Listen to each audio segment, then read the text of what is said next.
Hola, hola, un saludo muy especial. Bienvenidos a Sinergia Informativa, un programa que está hecho para personas inteligentes, interesantes y calificadas como usted. Información política y administrativa que sirve, que tiene que ver con nuestro bienestar, porque las decisiones que se tomen en este país alrededor de lo que a mí, a usted, a su familia, a mi familia, a nuestros familiares, compañeros, vecinos, a la sociedad en general, nos genere bienestar y ojalá al fin y al cabo felicidad. Esas decisiones se toman en los niveles políticos y administrativos. Por eso, nuestra participación es necesaria para escoger a los mejores, a los que toman esas decisiones, para que no resulten decidiendo por un puñadito, el puñadito que sí participa. Participemos todos y tendremos la garantía de que por lo menos la persona elegida estará pensando en intereses de más personas. ¿O no? Doctor David Escobar, él es profesor de Geopolítica y coordinador de la especialización de estudios políticos de la Universidad AFIT. Bienvenido. Bienvenido, muchas gracias. ¿A usted qué le suscita ese comentario que hago yo inicialmente introductorio, buscando que la gente participe y no soslaye la política? Pues es tal vez lo fundamental y tendría que ser una cosa que nos enseñen no ya viejos, sino en el colegio. Porque empieza a formarse una sociedad que cree que el Estado es una cosa lejana a la gente. Entonces que el Estado es una cosa por allá, que él tiene la culpa, que él tiene la responsabilidad y finalmente el Estado también somos nosotros. Entonces cuando no ocupamos un espacio y se lo entregamos a los que no cumplen la tarea, pues después somos los afectados, pero seguimos sin asumir la responsabilidad. El compromiso es de todos, el Estado es solamente nuestro representante, pero no es una cosa ajena a la población. Exactamente. El Estado no es una cosa lejana, me quedo con esa expresión. No es de los de allá, no. Nosotros tenemos que participar. Y sobre todo nuestro Estado social de derecho, en esta república unitaria nuestra, que es participativa y democrática. Eso no son palabras huecas. La democracia se nutre de la participación. Ojalá del mayor número de personas, para que entonces la palabra democracia, que nos la han enseñado desde chiquiticos, que significa el gobierno del pueblo, sea una verdad y no sea carreta. Vamos con la información. El gobierno nacional puso en marcha diferentes medidas para recuperar los servicios de energía y de acueducto en Mocoa, además de las diferentes vías de acceso para los 17 barrios que resultaron afectados por la tragedia invernal en la capital de Putumayo. El más reciente reporte del presidente de la República, Juan Manuel Santos, nos habla de 254 fallecidos, entre ellos cerca de 43 menores de edad, 203 personas heridas y un número de damnificados y de desaparecidos indeterminado. El ex vicepresidente del Ecuador, Lenín Moreno, ganó por un estrecho margen las elecciones presidenciales del Ecuador y será el sucesor de Rafael Correa. Lenín Moreno esperaba ganar las elecciones en primera vuelta, pero solamente por un punto no pudo lograr ese propósito a finales de febrero. Doctor David Escobar, ¿usted qué piensa del triunfo de Lenín Moreno en el Ecuador? Bueno, el problema hoy, porque todavía están contando votos y seguramente los van a volver a contar, es que en esas elecciones tan reñidas, el que queda segundo siempre impugna la elección. Entonces, aunque yo creo que nada va a cambiar, pero seguramente vamos a demorarnos otra semana para que oficialmente declaren al nuevo presidente, porque va a haber un reconteo de votos seguramente. A propósito, el candidato opositor Guillermo Lasso, quien obtuvo el 48.84% de la votación frente al 51.16% de Lenín Moreno, y ahí el estrecho margen del que está hablando el profesor David Escobar, 48.84% del perdedor frente a 51.16% del ganador. Pero hasta el momento se han escrutado ya el 98.96% de los votos. A propósito entonces de este estrecho margen, Guillermo Lasso ya anunció que va a impugnar las actas de votación ante el rumor de un posible fraude. Y frente a esto, ¿qué dice usted? Es una cosa típica. El problema de las elecciones reñidas es eso. Esa es una elección de más o menos unos 10 millones de votos. Una diferencia del 2% son 200.000 votos.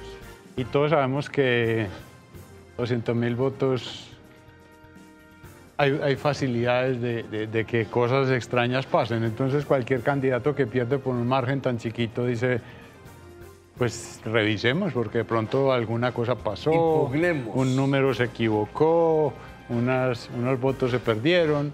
Entonces es normal que haya una impugnación de eso, porque cuando las victorias no son contundentes, el que perdió no se resigna fácil. El Consejo Nacional Electoral realiza un estudio que le permite determinar la razón de más de 80 iniciativas de revocatoria del mandato en todo el país. Una gobernación y 79 alcaldías. 80 iniciativas de revocatoria del mandato. Pues el Consejo Nacional Electoral está haciendo el estudio a propósito de una solicitud que le hicieron la Federación Colombiana de Municipios, la Federación Nacional de Departamentos y varios alcaldes, porque les parece muy raro, muy extraño que estén proliferando las iniciativas de revocatoria del mandato. Usted, como coordinador de la especialización de estudios políticos de la Universidad EAFIT, ¿qué piensa de esto que se ha vuelto incluso una feria y por eso están pidiendo estudio al Consejo Nacional Electoral? Mire, la democracia tiene cosas que son a veces como incómodas, pero que hacen parte del ejercicio democrático. Que hayamos podido incluir la posibilidad que los votantes se manifiesten cuando un gobernante no cumple con su programa de gobierno, a mí me parece excelente. Eso es un signo de que hay una democracia que está madurando, porque entonces decimos, bueno, usted está ahí, pero usted dijo que iba a hacer esto y no lo está haciendo, entonces, ¿qué pasó? Y no vamos a esperar 4 años a ver si usted se le ocurre. Entonces eso es muy bueno, pero el asunto es que requiere también que institucionalmente pasen 2 cosas. Y va a lo primero con que usted inició el programa de hoy, que es tal vez lo más importante. La gente tiene que participar. Mientras más vote la gente, mientras menos abstención, estos mecanismos se vuelven más reales. ¿Por qué? Porque cuando la gente no vota y un alcalde llega por 1000 votos, supongamos.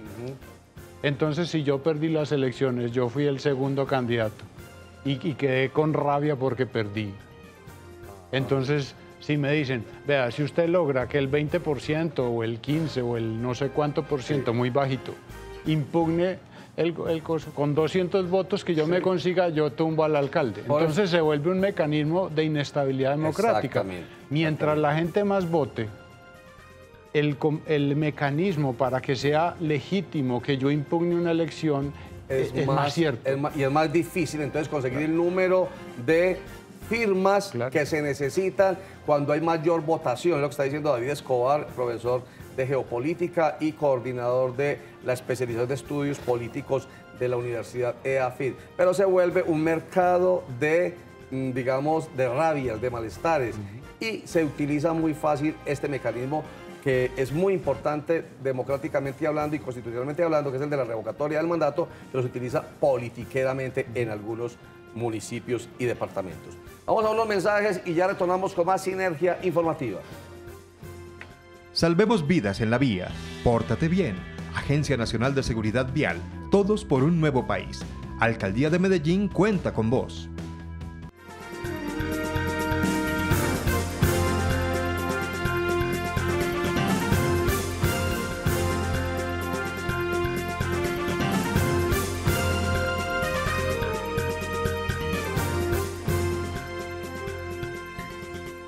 Juan David Escobar, profesor de geopolítica y coordinador de la especialización de estudios políticos de la Universidad EAFIT.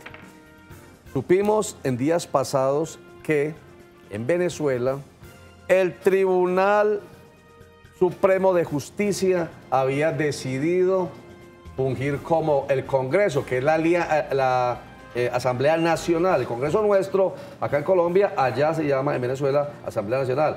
Tomó la decisión de que ellos, como Tribunal Supremo de Justicia, asumían las funciones del Congreso. ¿Qué significa eso? Eso es un golpe de Estado. ¿Eso se llama golpe de Estado? Es un golpe de Estado.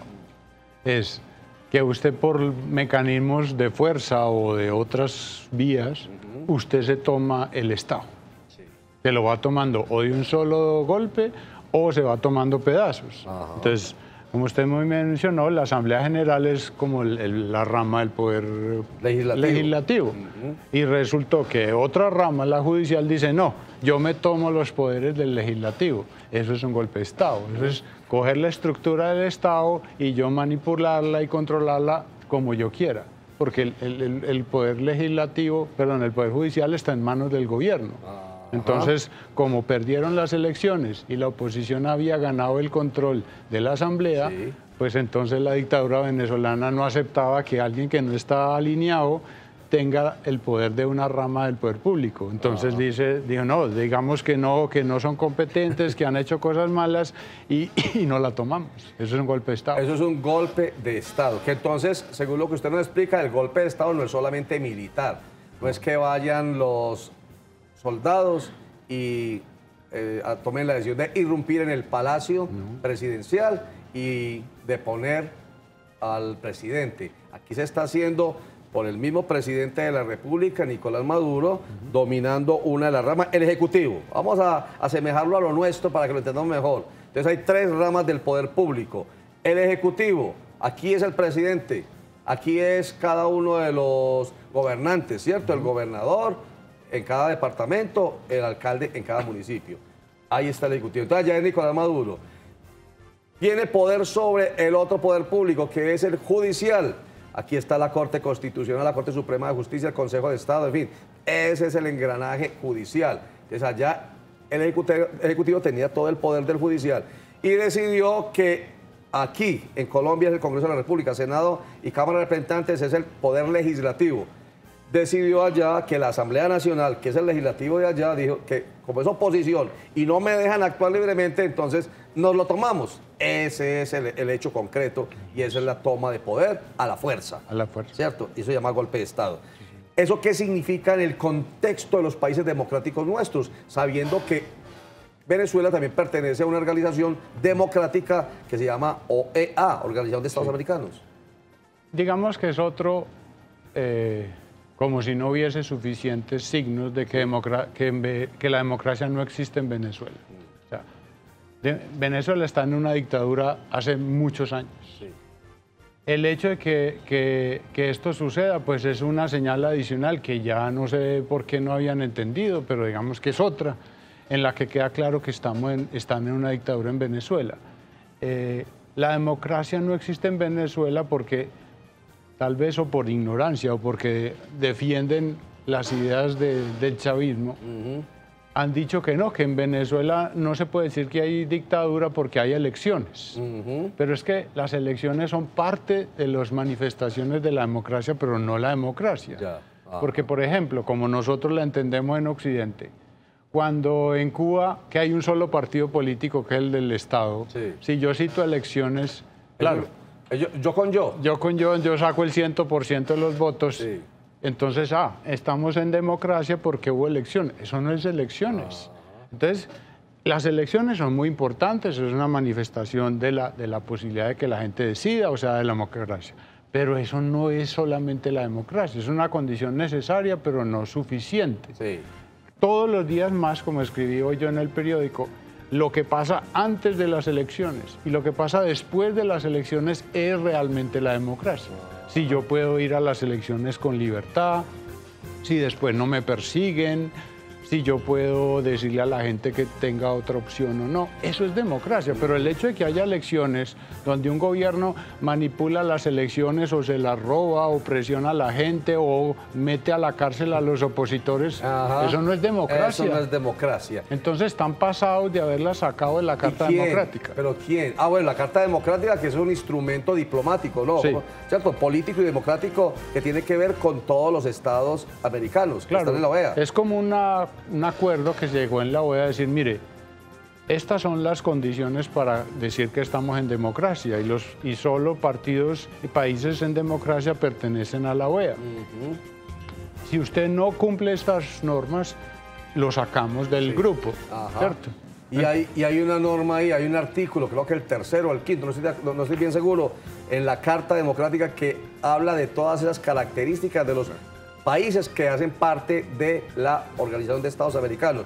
Y el último comentario es que haya separación de poderes, y ya explicamos cuáles son los poderes. Y en Venezuela ya no hay separación de poderes. El poder ejecutivo y el judicial son uno y se han tomado el legislativo a través de la Corte, ¿cómo se llama? El Tribunal Supremo de Justicia de Venezuela, que se tomó la Asamblea Nacional. Vamos a unos mensajes y ya retornamos con Juan David Escobar, pero antes le decimos a él, le hace esta frasecita para que cuando regresemos la comentemos. Los hombres han sido siempre en política víctimas necias del engaño ajeno y propio, y lo seguirán siendo mientras no aprendan a descubrir detrás de todas las frases, declaraciones y promesas morales, religiosas, políticas y sociales los intereses de una u otra clase.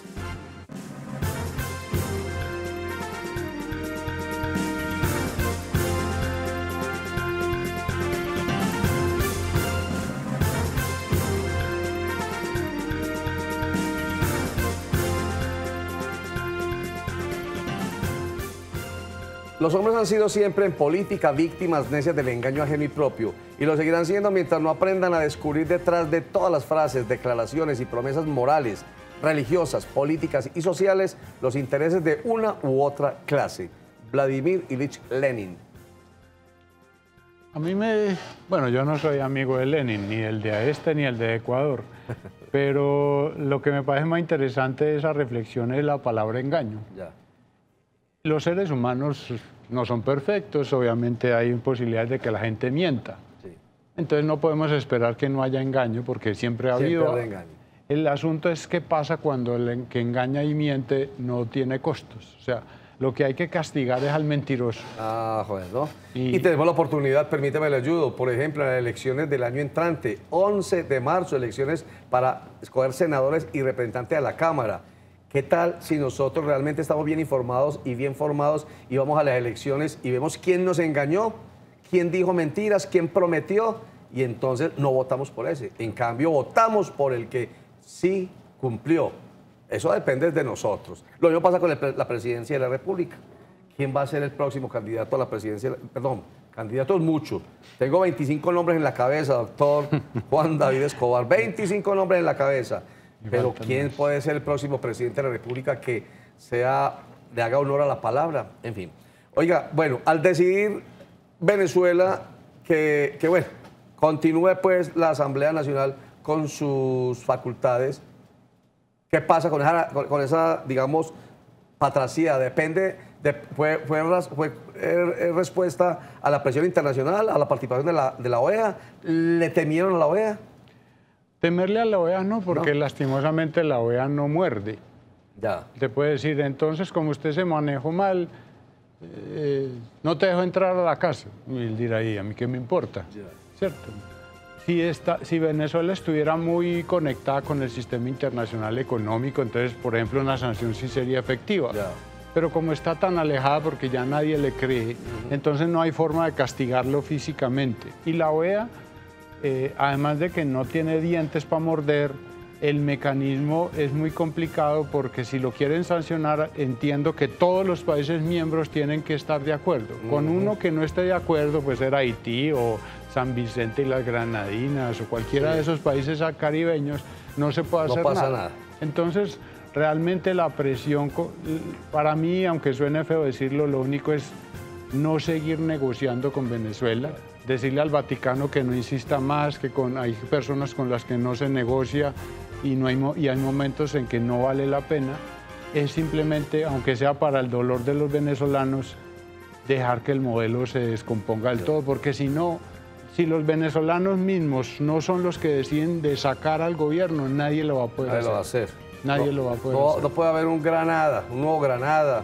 No, nadie va a empezar una guerra ni una invasión por Venezuela. Tienen que ser los venezolanos que digan, ya nos cansamos de esto, este señor se pasó, se volvió una dictadura, nosotros somos una democracia, no nos gusta estar ni fuera de la democracia ni aguantando hambre, se tiene que ir. Son los venezolanos los que al final, lastimosamente, en condiciones muy tristes, los que lo tienen que sacar. Dos cositas rápido. La postura del gobierno nacional de llamar a consulta finalmente al embajador en Caracas, ¿de alguna manera también surtió efecto? No, nosotros Eso es una cosa simbólica que el gobierno tiene que hacer para no quedar más mal de lo que está. Pero todos sabemos que el gobierno colombiano está secuestrado a las FARC y al gobierno de Venezuela desde hace 8 años. 20 segundos para que me diga, cambiando de país, ¿qué va a pasar con el país? ¿Va a haber un cambio rotundo en Ecuador con Lenín Moreno en la presidencia? No, no rotundo. Va a ser una situación difícil porque el presidente Correa, que estuvo tanto en el poder y no siguió, no porque no quisiera y no porque el país ya va a empezar a mostrar sus problemas, entonces es mejor salirse en las buenas y no en las malas. Pero realmente no creo que haya cambios porque incluso parece ser que el que manda no es el que va a ser presidente, sino su vicepresidente, que es el actual vicepresidente de Correa. Entonces no esperemos muchos cambios. Lastimosamente. Juan David Escobar, profesor de Geopolítica y coordinador de la especialización de Estudios Políticos de AFID. Mil gracias por estar con nosotros en Sinergia Informativa. Muchas gracias por la invitación. Y de nuevo terminamos cuando él dice que es a los venezolanos a los que realmente les compete y tienen el poder de cambiar lo que está ocurriendo políticamente en su país. Se nos vuelve a invitar a todos a que participemos más con conciencia y con juicio. O sea, que realmente el pueblo sí es soberano, si decide. El pueblo tiene poder, si decide participar. La democracia es eso, lo dijo él. Participar efectivamente, pero por lo que realmente nos sirva a todos. Y eso se logra con juicio y con conciencia. Recuerden que la franja informativa de Cosmovisión empieza a las 12 del día con Sinergia Informativa, que vuelve a las 9 de la noche. A las 5 de la tarde nos cogió la noche, que retorna a las 9:30 de la noche. A las 7:15 de la noche, Cosmovisión Noticias con Juan Carlos Sierra y esa forma especial de entregar la información. Y más noticias a las 11:15 de la noche. Muchísimas gracias, chao.